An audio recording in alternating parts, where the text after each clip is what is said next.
दिल्ली की मुख्यमंत्री रेखा गुप्ता ने बताया कि विकसित दिल्ली बजट के लिए जनता से करीब 10,000 सुझाव मिले हैं। ये सुझाव ईमेल और व्हाट्सएप के जरिए प्राप्त हुए, जिनमें महिलाओं, युवाओं, व्यापारियों, किसानों, डॉक्टरों और छात्रों की राय शामिल है। उन्होंने कहा कि सरकार का उद्देश्य दिल्ली को विश्व स्तरीय राजधानी बनाना है।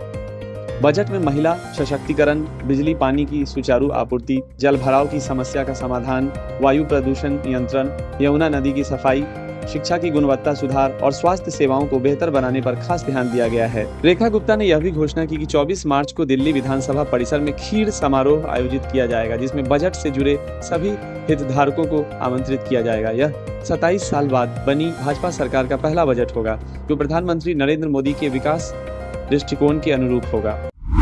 दिल्ली विधानसभा का बजट सत्र सोमवार 24 मार्च को सुबह 11 बजे से शुरू होगा।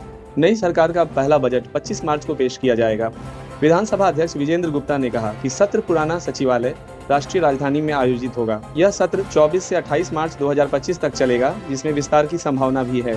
सभी बैठकें सुबह 11 बजे से शुरू होंगी और दोपहर 1 से 2 बजे तक लंच ब्रेक रहेगा। विधानसभा अध्यक्ष ने नियमों का पालन सुनिश्चित करने और सत्र की सुचारू कार्यवाही के निर्देश दिए हैं। जम्मू कश्मीर के कठुआ जिले में केंद्रीय अन्वेषण ब्यूरो (सीबीआई) ने बिलावर क्षेत्र में वन विभाग के एक गार्ड को 35,000 रुपए रिश्वत लेने के आरोप में गिरफ्तार किया है। सीबीआई ने 20 मार्च को आरोपी के खिलाफ एफआईआर दर्ज की थी। आरोप था कि उसने शिकायतकर्ता से ठेके के काम को पूरा कराने के लिए और जब्त की गई जेसीबी मशीन की चाबी वापस देने के लिए रिश्वत मांगी थी। सीबीआई ने जाल बिछाकर आरोपी को रंगे हाथों रिश्वत लेते हुए पकड़ा और गिरफ्तार कर लिया। 21 मार्च को आरोपी को जम्मू में विशेष न्यायाधीश की अदालत में पेश किया गया, जहां उसे 14 दिन की न्यायिक हिरासत में भेज दिया गया है। एजेंसी ने कठुआ के बिलावर में आरोपी के घर पर छापेमारी की, जहां से कई आपत्तिजनक दस्तावेज बरामद हुए। मामले की जांच जारी है। कांग्रेस अध्यक्ष मल्लिकार्जुन खड़गे ने मेक इन इंडिया पहल की आलोचना करते हुए कहा कि ये सिर्फ प्रचार पर आधारित है, जबकि वादे पूरे नहीं हुए। उन्होंने आरोप लगाया कि 2014 में भाजपा ने भारत को वैश्विक विनिर्माण हब बनाने के 10 वादे किए थे, लेकिन कोई भी पूरा नहीं हुआ। खड़गे ने कहा कि देश में विनिर्माण क्षेत्र में रोजगार घटा है, जीडीपी में इसकी हिस्सेदारी कम हो रही है, सार्वजनिक उपक्रमों को बेचा जा रहा है और छोटे मझोले उद्यम एमएसएमई संकट में हैं। उन्होंने यह भी सवाल उठाया कि क्या सरकार ने 1.97 लाख करोड़ रुपए की उत्पादन लिंक्ड प्रोत्साहन (पीएलआई) योजना का पहला चरण बंद कर दिया है, क्योंकि 14 में से 12 सेक्टर सफल नहीं हो पाए। उन्होंने भाजपा सरकार की तुलना यूपीए सरकार से करते हुए कहा कि कांग्रेस के कार्यकाल में विनिर्माण क्षेत्र ने सबसे तेज गति से प्रगति की थी और असली आत्मनिर्भर भारत तभी था। असम राइफल्स ने मिजोरम के चम्फाई जिले में 1008 करोड़ रुपए की अवैध सुपारी जब्त की। यह बरामदगी 21 मार्च को जोटे इलाके में की गई, जहां 180 बैग अवैध सुपारी जंगल में छिपाकर रखे गए थे। जब्त सामग्री को कस्टम्स प्रिवेंटिव फोर्स को सौंप दिया गया। इसके अलावा 19 मार्च को असम राइफल्स ने सिलचर में 2.97 करोड़ रुपए की याबा टैबलेट बरामद की। वहीं असम के कछार जिले में पुलिस ने 1 करोड़ रुपए की नशीली दवाएं जब्त की और एक व्यक्ति को गिरफ्तार किया। यह ऑपरेशन कलाइन पुलिस स्टेशन के तहत दिगरखाल टोल गेट पर किया गया, जहां 8640 बोतल कोडीन फॉस्फेट कफ सिरप और 2 किलोग्राम गांजा बरामद हुआ। कांग्रेस सांसद शशि थरूर ने शनिवार को परिसीमन मुद्दे पर व्यापक चर्चा की आवश्यकता बताई। उन्होंने कहा कि इस विषय पर अधिक बातचीत और परामर्श की जरूरत है। इस बीच शनिवार को चेन्नई में संयुक्त कार्रवाई समिति (जेएसी) की पहली बैठक हुई। इस बैठक में केंद्र सरकार की परिसीमन प्रक्रिया में पारदर्शिता की कमी और स्पष्टता के अभाव पर चिंता व्यक्त करते हुए एक प्रस्ताव पारित किया गया। डीएमके सांसद कनिमोझी ने बैठक में कहा कि बिना विभिन्न हितधारकों से सलाह मशविरा किए परिसीमन किया जा रहा है, जो लोकतांत्रिक प्रक्रिया के लिए सही नहीं है। प्रस्ताव में यह मांग की गई कि परिसीमन प्रक्रिया पारदर्शी हो और इसमें सभी राज्यों के राजनीतिक दलों, सरकारों और अन्य हितधारकों को शामिल किया जाए। इसके अलावा 1971 की जनगणना के आधार पर संसदीय सीटों की संख्या स्थिर रखने की अवधि को 25 साल और बढ़ाने की मांग की गई, ताकि उन राज्यों को प्रोत्साहित किया जा सके जिन्होंने जनसंख्या नियंत्रण उपायों को प्रभावी ढंग से लागू किया है। इस बैठक में तमिलनाडु के मुख्यमंत्री एम.के. स्टालिन, कर्नाटक के उप मुख्यमंत्री डी.के. शिवकुमार, तेलंगाना के मुख्यमंत्री रेवंत रेड्डी, पंजाब के मुख्यमंत्री भगवंत मान, केरल के मुख्यमंत्री पिनाराई विजयन, ओडिशा कांग्रेस अध्यक्ष भक्त चरण दास और बीजेडी नेता संजय कुमार दास वर्मा समेत कई नेता उपस्थित हुए। तमिलनाडु के मुख्यमंत्री एम.के. स्टालिन ने घोषणा की है कि अगली बैठक तेलंगाना के हैदराबाद में आयोजित की जाएगी।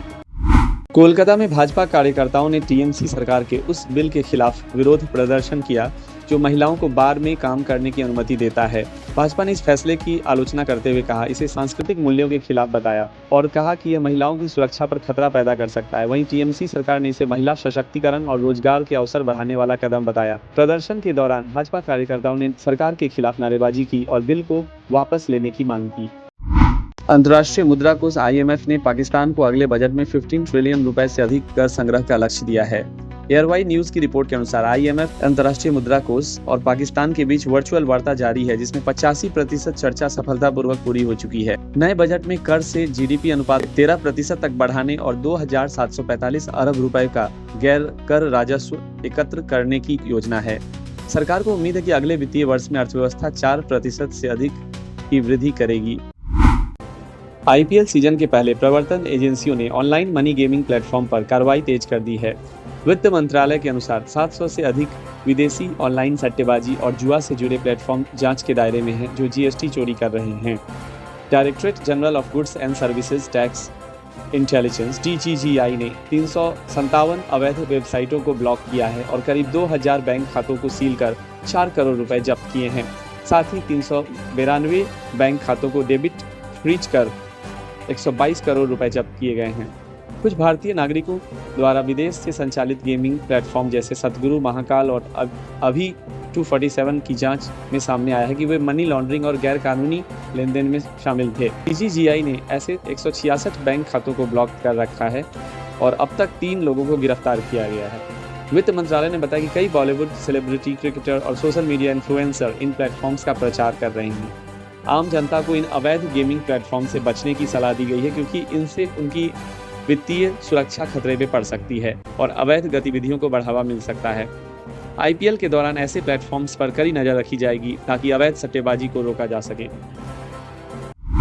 IPL में कल RCB ने KKR को 7 विकेट से हराया। विराट कोहली और फिल सॉल्ट ने शानदार बल्लेबाजी करते हुए टीम को जीत दिलाई।